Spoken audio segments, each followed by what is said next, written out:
অন্যের জন্য শুভ কামনা করলে এটা ফিরে নিজের দিকে আসে, এটা খেয়াল রাখেন। এটা একটা লাইফ হ্যাকস শেয়ার করতেছি, আজীবন কাজে লাগবে। অন্যের জন্য যেটাই ভালো কামনা করবেন এটা ঘুরে আপনার দিকে আসবে। অনেকে বলে হুজুর ওর জন্য দোয়া করে আমার কি লাভ?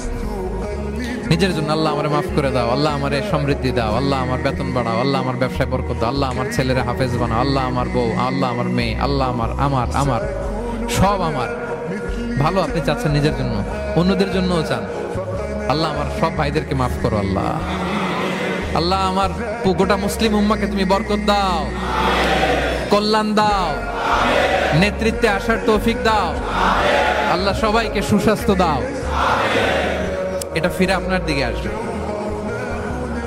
অন্যের জন্য শুভকামনা বহুগুণ বৃদ্ধি হয়ে নিজের দিকে রিটার্ন করে। বিষ্ণু ইসলাম এটাই বলেছেন, মা মিন আবদিন মুসলিমিন ইয়াদউ লিআখিহি বিযাহরিল গায়বি ইল্লা ক্বালা লাহুল মালাকু ওয়া লাকা বিমিসলিন।